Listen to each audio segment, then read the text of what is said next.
So in 2020, in February 2020, Barna Group released the State of the Church report.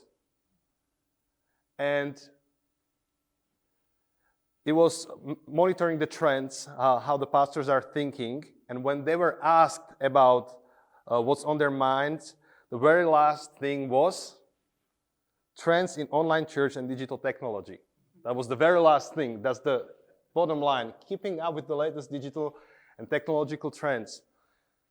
This research was released a month before all the COVID craziness. And 1 month later, the digital and technological trends became the number one issue, I believe, in all our countries, even in Slovakia, in our country. And the companies that were prepared for the online world were flourishing, and their incomes and their profits skyrocketed. So in Slovakia, Wolt, we used Wolt a lot to get our food. We used Netflix a lot to just watch TV. And the church was meeting on Zoom. So I suppose you know the feeling. You had something similar. And the interesting thing is that even after the COVID craziness and all the lockdowns, these companies are still profiting. Still, if you want to go to date, there's the thing called Netflix and chill. That's the way how you can date. In our denomination, even after the COVID and after the restrictions, many of the meetings that were done in person previously are done by Zoom now. We reduced the meetings dramatically. And still, if I'm hungry and I don't have time to cook, I still use Wolt or another Bolt Food or Uber Eats. So the world has changed, and the question is, how are we doing? How are we doing as a church? How are we doing as a Christians? How are we doing as a people who have the gospel on our hearts? How are we doing with the great change? And I will be sharing in a moment some observations I had from my ministry, because the COVID has catapulted our online ministry from zero to everything in Slovakia. So a year before COVID, me and my colleague, we started the podcast. I will share about a little bit later. And before COVID, it was only a couple of tens of people listening to the podcast. And during the COVID, the podcast skyrocketed, and we won the prize as a most popular Christian podcast in Czech and Slovak Republic, both 2 years in a row. And I believe it's partially because it worked well with the whole change of the digital space situation. The question is, why should we even bother with this topic? Why should we even talk about what I'm going to talk about? Maybe because it's a great idea. Like many companies profited, and many companies made their space into the economic world.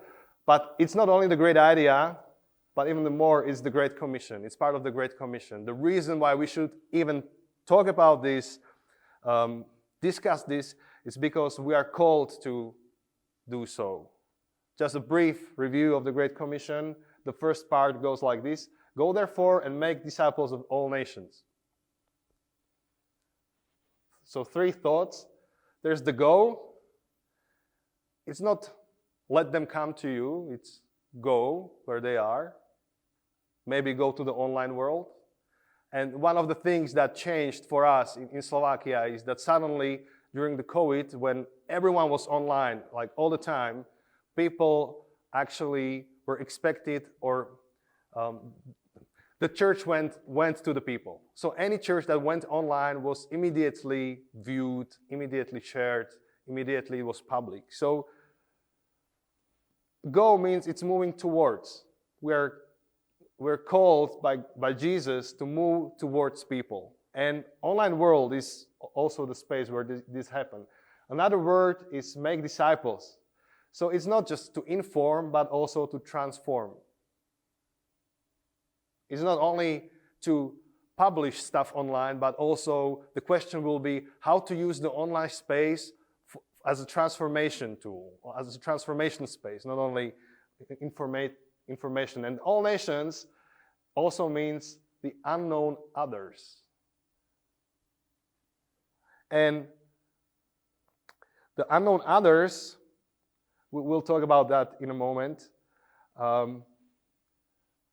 There's a great book I recommend, written by Nona Jones, and she writes, we can use social technology to swim out into the deep, unknown waters of the digital world to connect with people we would never meet otherwise. So there's a great opportunity here online to meet people we would never meet otherwise. So moving towards transformation, unknown others, in a sentence, transformative movement toward others. So that's what we are called to be, a transformative movement toward others. Usually, if you wanted to meet others in our European or Slovak context, you would go to the city square. So this is a picture from my town, where I live right now. By the way, this weekend we had the big festival, thousands of people being for 3 days in this square and the next square we have, the bigger one. And they were listening to the music bands, and also they were listening to the Christians playing worship yesterday. My brother was there. So that's the gathering place where people meet, or used to meet. But it has changed. And this is what Bill Gates said. The internet is becoming the town square for the global village of tomorrow. So people used to meet in person in a public town square. Now they meet online in person. And also Nona Jones says in her book, the internet is not just the thing people do, it's the place where people live. So it's not just the thing, it's the place where they live. So on internet, if your kid is bullied on internet, it's real. It's happening there.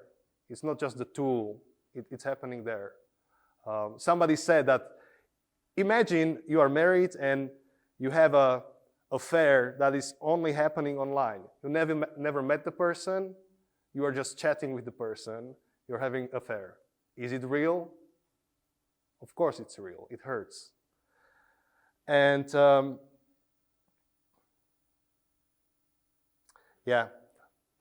just a little story. During the COVID, when there was a lockdown, I started to play computer games just to hang out with people. So I was playing Counter-Strike, I was playing some strategy games.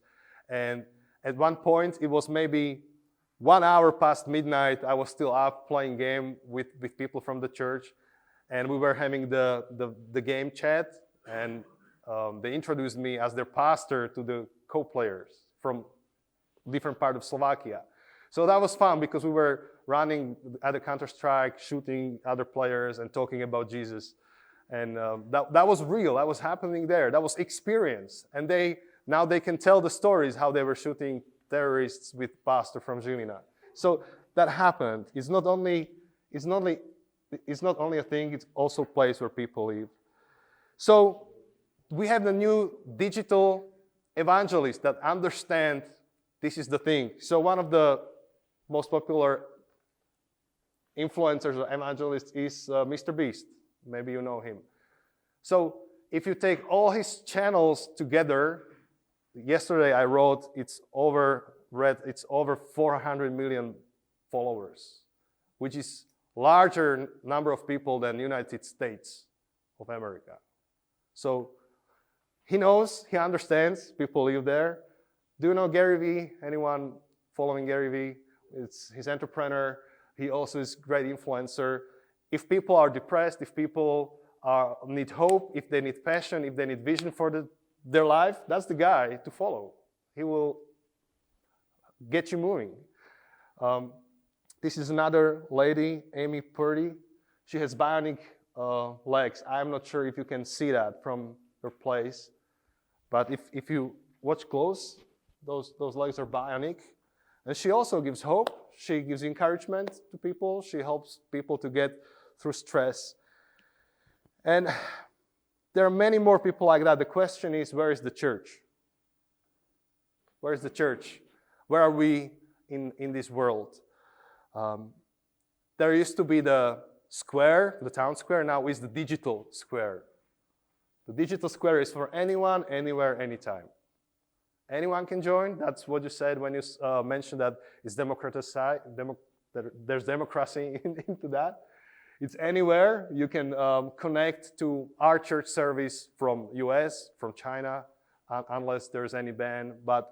And anytime you can watch our service, even 2 days after it happened. Like it's anytime. And one of the greatest opportunity on this digital square is called Zmote. And I will get to that.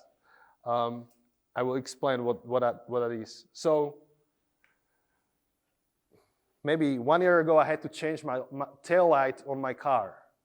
I don't have BMW, but at least on this picture, I can have the BMW. So I wanted to change the tail light on my car. And where did I go to find the solution? To YouTube. That's what I Googled. I was standing by the car with my toolbox, with the broken light bulb, the new one, and I typed how to change the light bulb in my tail light. I wrote the model of my car, and there popped up 2 minutes video. Press this, pull this screw, and it will work. Suddenly, I saved a lot of money because I did it by myself. And Google called this process the zero moment of truth, or Zmote. That's the moment of you making a decision before you buy a product, or before you make a big choice in your life. So even people, before they go to the store, they have the zero moment of truth, and they go to Google and they search their options, and they do their research before they make the decision. That's how the decisions are made today. So even before people go to the church, or even before people decide their religion or anything, they Google, they search. That's the zero moment of truth, and that's one of the great opportunities we have. So right now I'm in this mode for myself. I play guitar, and I have a big dilemma which one to buy. So I Google this a lot. So this is a thumbnail from the video I have watched. And I will now get to the story. The question is, when people search on a Google answers to the questions about their faith, about their hope, about their stress, about their anxiety, are you satisfied with the results they get? Are you happy with the search results? Is your church offering the results? Do the results of your ministry pop up whenever people are searching for the answers? And if I have to be honest, I'm not satisfied with those results, and our church is not the top one. But I wish we were, and we're doing our best to be. So now we have many options what we can use. Even in our ministry, we use YouTube, we use Instagram, we use Facebook, we use TikTok even. We don't use X so much because that's not so popular in Slovakia, but there are many options. Well, the weapon of choice for us right now is the podcast. And I will talk a little bit about our story. So podcasting is basically like a modern radio show that you can listen to in retrospect. It's radio show recorded online. It doesn't have such a strict rules as a radio show. It can be very, very low entry level technically, and you can do that. Sarah Koenig, host of Serial, she said that podcasting is a medium that allows anyone to share their voice and their message with the world, and it's changing the way we consume and create content. So in 2019, me and my colleague, pastor, Jose, we read an article that said that this is the year when the most of Slovak influencers will shift from YouTube to podcast in 2019. So we knew we love podcasts, everyone's going to podcasts, we love to talk, we are pastors, so we will just buy microphones, record whatever we talk about and publish it online. It will be underground. We will have only 10 or 20 listeners, never mind. We will help them in their lives. So this is our first session. It was 5 years ago. We met in our living room and we recorded the whole series, one season on a Sabbath or the Lord's Day. We recorded that in one take, like in one session. We designed, we branded, we did everything. We uploaded and we just let it be there. And that was pretty easy setup, really easy, really low entry. And the concept of podcast was this. It's two pastors, friends. One is from Spain and speaks perfect Slovak. Another is Slovak and speaks decent Slovak. And we are having talk about faith and life. Also, I have studied IT technology. That I have a degree from IT. And Jose was working in marketing before he became the full-time pastor. So that was an interesting combination of things. We were just talking about faith and the intersection of life and faith. And one of the things we decided was to talk in a way that we imagine we are sitting on a city square in a city center on a stage with microphones and anyone can listen to us. Anyone that is passing by can listen to us. It means they don't necessarily have to agree with us. They don't have to necessarily understand us. They are just passing by, and we try to do our best to get them interested in what we talk about. We decided to do no editing, so we record for 1 hour, and then we just publish it. Sometimes people write us notes that maybe we should edit it sometimes, but we don't. We decided to be brutally honest, but at the same time respectful. So that's the positive feedback we get from all kinds of people, all kinds of backgrounds, that they feel respected by the way we talk about them. But it's because we imagine we're sitting on a city square, anyone can go, anyone can listen to us. It's relationship oriented, so we decided to develop a community around the podcast. So it's not just us, but it's people around us. So COVID catapulted that. Now we don't record in our living room. We got some more microphones. The guy in the middle is a guest, so we started inviting guests. And after COVID catapulted us, we won the prize that we were in the TV. We had to get help, so we have a team that helps us. They're mostly volunteers, but we fundraise in order to thank them for their time that they give to the podcast. The reason why we have a team is because we decided to get everything we were talking about, because it's almost 300 hours of talking we already have. So we decided to write books based on that. So this is the first book we wrote. It's called An Ordinary Influencer. It's about purpose of life. The second book is called The Reason I Don't Want to Be a Christian. And it's a provocative book based on Tim Keller's thought. Tell me the God you don't believe. Maybe I don't believe the same God either. And we want to explain Slovaks that what they perceive as a Christianity might not really be the Christianity Jesus was talking about. And the third book came out just recently. It's called Leave Me Alone. And it's about finding or being a non-anxious presence in an anxious world.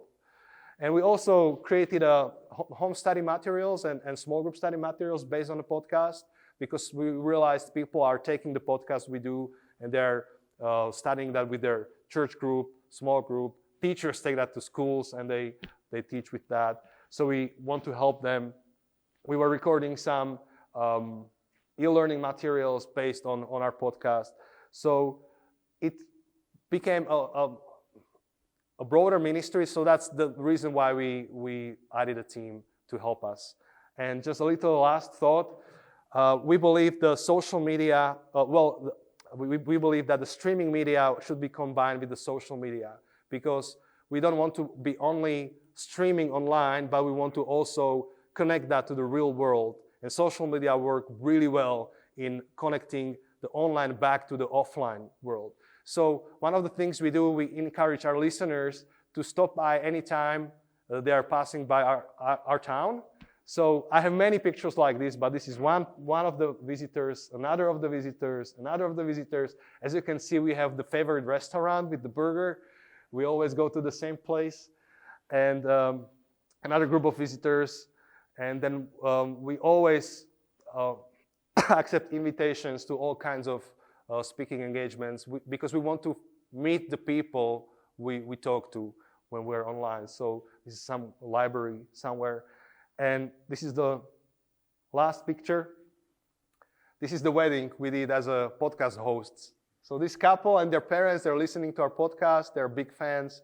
And when they decided to have their big day of like life moment, they invited us to be their pastors and to preach on their wedding, to do the wedding.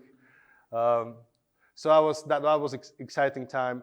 And what we realized is that when we do podcasts, it's not only streaming some content to unknown people, but it's people that are going through their hard times, through their exciting times. Maybe baby was born, maybe somebody died, maybe they changed the job. They're in a gym, they're driving, they're cooking, they're in all kinds of life situations.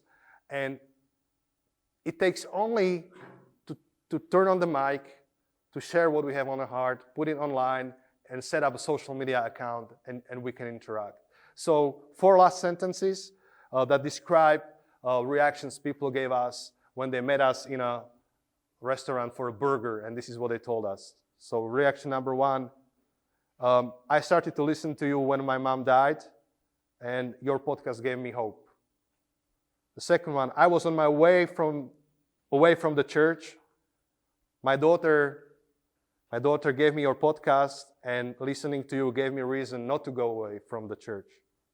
The third one, I had a hard time at a secular school, but listening to your podcast gave me a tool how to survive there as a Christian. 4, you helped me to embrace my singleness. So there are more testimonies like that, but I just want to encourage you that maybe just take the microphone in your phone, record whatever you have to share, post it online, and you never know who is going to benefit from that. Harald Endresen is my name. Norea Media Mission, we are a small organization in Norway, and we call ourselves a special unit for the most difficult mission tasks. We are trying to reach the people that live the farthest away from us, that have no access to the gospel, and that live in areas where there's closed. It's illegal to be believing something else that the culture they are in believes. And we use media to do so. So that's by and large what it is. Should I say the fun fact too? Was that now? Yeah, okay, yeah. I have 3 kids, and that's not a fun fact, by the way, but I do build a log cabin in my backyard, which is really fun. And it's been good for me to take my mind off media, actually, because I work with media all day long. And to come home and work on this, it's been a blessing for me. So if you have any questions about that, let me know. Roger. So, a fun fact about me is that I'm a missionary wife, because my wife is per definition the missionary. So then I'm per definition the wife, I guess. Apart from that, my name is Roger. I'm a visual effects supervisor, which means I'm like the big nerd who teaches or helps all the small nerds to make explosions and UFO kidnappings and all that stuff in film. All right. I've lived in Tanzania with my family, and why I've been there. I'm going to tell you about the legacy of Adam, this project. This project started by chance. So in 2015, I moved to Tanzania with my family due to my wife's work in that region. After learning Swahili and teaching Sunday school and organizing football for local kids, the idea of creating animation content in Swahili for these kids came to mind. So all kids love content in their language, and in Tanzania it has to be free in addition. So in 2016, I made an outline for 5 episodes of a series. Up until then, the project was supposed to be a small contribution to my time in Tanzania and the local kids. Then by chance, Nuria came down to visit me in Tanzania. So that's the head of Harald there. I've taped it on to these guys. And when they came down, the project sort of got a bit more professional, and the focus was what it is today, that is about mission. So we hosted a local audition with local actors and dancers, and this created an interesting and recognizable East African features. You get to know what I'm talking about in just a minute. For example, they click with their tongue when they're angry in Tanzania and Kenya. So after meeting Nuria, I split the 5 episodes into 27 shorter ones to accommodate the spending of internet spending in Tanzania. And I finished a pilot of 12 minutes in 2019 and used the next years to gather a team of professionals, or like students basically. And together with Nuria, we raised the funds for what we're working on. So I'm going to show you a 1.5 minute trailer so you just get to know what I've been speaking about for the last 2 minutes. In the beginning, the Creator sang the world into existence.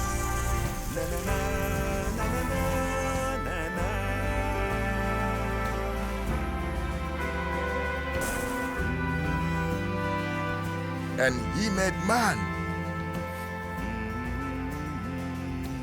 And they were in His presence. They had only one command: do not eat the fruits of the tree of wisdom. Don't touch it all. But they were not alone and deceived. They ate the fruit.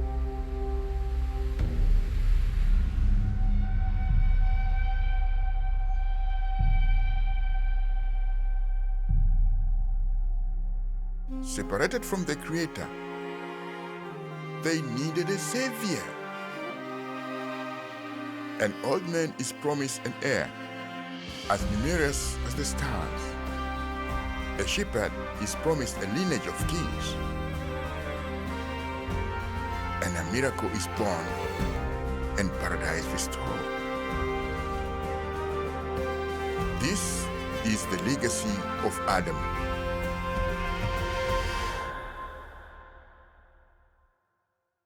This was in English. It's originally in Swahili, but I didn't think that was a good idea to show that one. All right, so how did we do that? This is my production team in Tanzania in 2017, the actors and all the guys that helped out to make this, to realize what stuff we've done. And we've used motion capture, like Avatar, Gollum, that kind of stuff. So it's kind of high-end mainstream equipment that we brought down there, which was a hassle to get it into the country. Apart from the helmets, which we welded to save a lot of money. So we made those ourselves, and that worked great. So basically, whatever these guys do, Goliath do, or Jesus do, or Adam does, right? So that's what I said about like the clicking of the tongue, you know, when they're upset, they do like that, and that translates through. We recorded everything in the classroom where I was teaching Sunday school. So it starts like something like this. That's like Sarah and Isaac. So you can see Isaac is played by a grown man. So it looks like that, and then suddenly we retarget that onto this small character, and the eye lines are wrong, and the cop is hovering because the actor is big, and then it's all translated into this, which is like the final result where the eye lines are fixed and the images look good and light and everything. So it goes from that to this. So just to explain how the process works. All right, so what are the legacy about? Well, I'm glad you asked. So it fits on my hand, okay? So we have 5 themes. First theme, Adam and Eve, they're together with God. Everything is great, everything is peachy. And then they do that one not smart thing, and they have to leave the garden. They have to leave God, but God says, hey, I'm going to send a savior that will fix the problem with the separation. First theme. Then, second theme, we meet Abraham. Abraham and Sarah, they really want children. They can't have children. God says, hey, Abraham, I'm going to give you a bunch of children, and from your lineage, there will come a savior that will fix the problem in the first theme. Third theme, we meet this guy, David, who kind of beats Goliath. He's like the underdog. Things go great, and people start whispering, I think this is the guy who's going to fix the problem in the first theme. But you know, David is a rock king. He likes women. It's okay to like women, but not so many of them. So, but still, God says, hey, David, there will be a king from your lineage that will fix the problem in the first film. Then it's the fourth theme where we meet Mary and Joseph, and where they start slowly to realize that I think actually the prophecy might be about our little boy. Then it's the fifth theme where we meet Jesus at the last days of death and resurrection, where he fixes the problem in the first theme. That's what the series is about. 27 episodes. Each episode is about 12 minutes long. All right. Yeah, then there's the big why question. And I noticed that you showed your statistics, Ján. Where are you? Here? Yeah. And the tech trends in church, 7%. We have to use the tools we have been given to reach people with the gospel. And Norea has a calling to share the gospel. And we normally have been producing radio programs or having partners that does this on radio and TV. And that works in some areas. But for instance, in India, they don't listen to shortwave radio or medium wave radio anymore, or a lot less than they used to do. They are on different media. We have to adapt. And we are in a time where it's changing really fast. You have AI, you have social media, millions and millions of content posted every day. How do you get visible? How do people find you in this situation? That's why we think Legacy of Adam is a great tool. Because there are many reasons. It's a drama that captivates the mind. And like Roger shared here now earlier, when he's saying these short things about Joseph and Mary, thinking about maybe Jesus is the answer to the prophecies. I mean, think about that discussion they have. It's a captivating your mind. And we also need stories, I think, in order to understand the bigger concepts. That's how we orient ourselves. It's the stories around us. That's what people post podcasts, videos all the time. And drama is also good to instill questions about why are we here? What's the reason? Why is there so much evil in the world? Our first test was in Tanzania, and boy, did it gain views. Tens of thousands watched the pilot episode, and it spread like wildfire. Why? Well, they recognized, first of all, the actors, the same skin color. I have a colleague from Brazil. She is quite dark in her skin. And when she saw the first episode, it moved her to tears. She thought, they look like me. The same effect this had in Tanzania. And they recognized the language in their mother tongue. It goes straight to their heart. They don't have to look at subtitles or try to understand English. And the stories are familiar to both Christians and Muslims. We have picked the stories carefully. We know they are mentioned in the Quran and they are mentioned in the Bible. So it resonates with them whether they are Christian or a Muslim. Imagine a Somali lady, let's call her Fatima, mother of 7. She is perusing internet on her phone. She comes across, Legacy of Adam. And she starts watching. Imagine her astonishment when she sees, wow, they speak Somali. And they look like me. There's very little content with high quality in Somali language, especially one that's entertaining and dramatic. And to top it all, the drama is touching our hearts. When Abraham and Sarah are discussing the fact that they don't have any children, Sarah is crying. There's grief. She can relate to that, to grief. And there is even catchy music. How much music is there in Somali language? Very little. And maybe for the first time they can hear a Christian song in their mother tongue because they are seeing something that's relevant to them. Do you think she will continue watching? What's going to happen? How is God going to resolve this problem in the first? Further, she recognizes the names. They are in the Quran, as I mentioned, and she has questions. So she clicks on our custom-designed website, which is very similar to the Chosen website. We're going to post the videos there.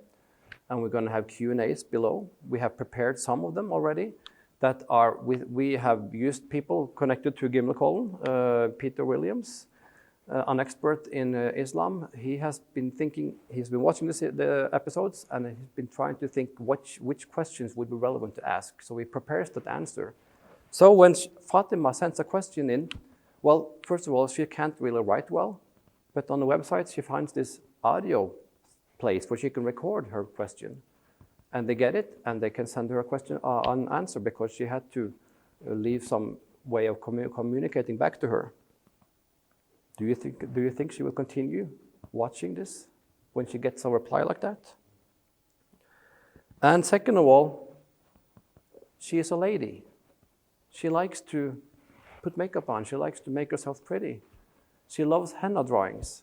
And we have made henna drawings that are illustrating the stories, the themes in the Legacy of Adam, with instruction how to do it.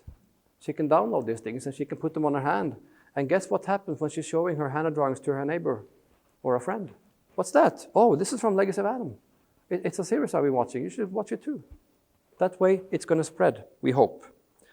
And finally, we also have a donate button on the website, because we think that she might not be able to give much, but she can give a little bit if she wants to, because the idea is that if you give money to something, it's a simple but powerful way of saying you like it, you believe it, and you want more of it. And when she reaches the 27 episodes and she sees Christ risen from the dead, she realizes that he is the Messiah, he is the Son of God. We are praying her eyes will be opened, and she will suddenly understand, wow, Jesus is the Savior for me. I can be saved through my faith in him. All right. It sounds like you said a donut button, which sounds really awesome. We should have the donut button. Yeah. Right. Okay. Sorry. The series boasts a distinctive style. Like, you've probably wondered why there's beads and sequins and stuff like that. So when I went to East Africa the first time, you have the eyes of a tourist. You recognize certain things. So I saw that there was a particular East African art style where they're primarily using beads, sequins, glass shards, metal cans, and other recycled materials. This approach mirror an art form where old items are repurposed into something new. Combining with our characters who are crafted from clay, we have created a unique, unprecedented style. I think it's important when you create new content to make a custom, never seen before style. It helps. So this project marks the first instance of motion capture technology being, I'm just going to do like that, so you can just see things moving on the screen while I'm speaking. So this marks the instance of motion capture technology being used in such a scale in East Africa for the first time. It's truly groundbreaking for characters to speak Swahili and for many of them to reflect East African appearances. So we have already gotten strong feedback, as Harald said, about the appearances and the likeness. So by taking the perspective of Tanzanian children seriously, we aim to empower them and to affirm their worth and inspire a sense of belonging. And I think it's nice to have something that you feel connected to in your language when you grow up. I have certain series from when I was a kid that I really like. Furthermore, we've done things like, for example, these are the clothes of disciples. You see there's fishes there. I don't remember. I think this is Harald. He has money in his gown.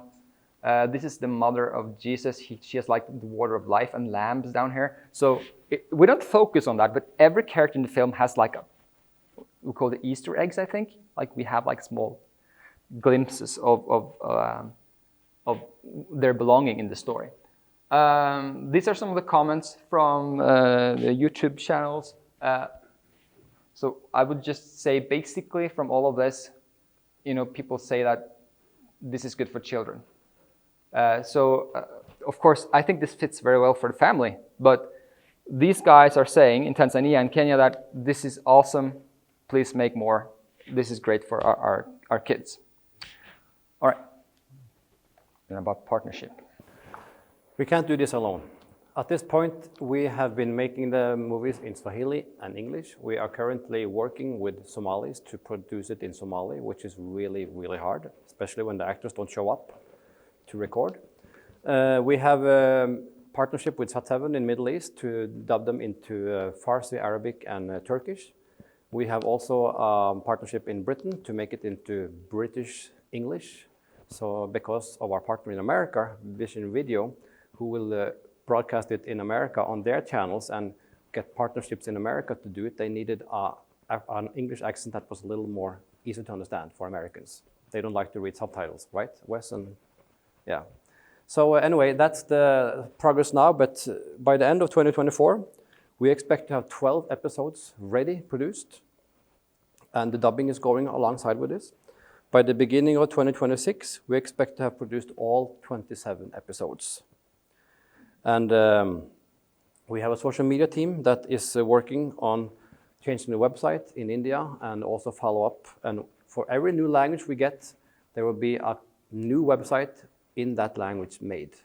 That's the idea. So, like I said, we have partners in this. And there's a twofold, two tracks to work on. The first is missions. That's reaching non-reached people groups with the gospel in their language. Maybe you here have something going on in Pakistan, you know, and you say, hey, this could maybe work there, you know.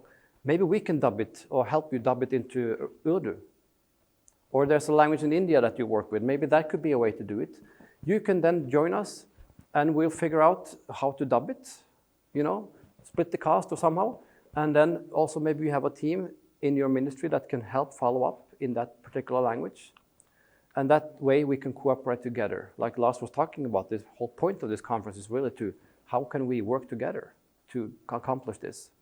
So that's the international missions part. But also, obviously, this is working in Europe, in Norway. Adult people are watching this and they start crying, and kids love it. You know, it captivates them. So for church and children and immigrants, it's a great tool. And one reason I come here is I hope to meet Europeans that say, we want to take this to our country, to Germany, to France, to Netherlands, to Belgium, Switzerland, whichever country you are in or from or have connections. You can get this serious and you can put it online in your language, in your country, and you can start generating connections to people that want to know more about Christ. This is about being where people are, like you mentioned, Jan. This is about using the tools we have been given.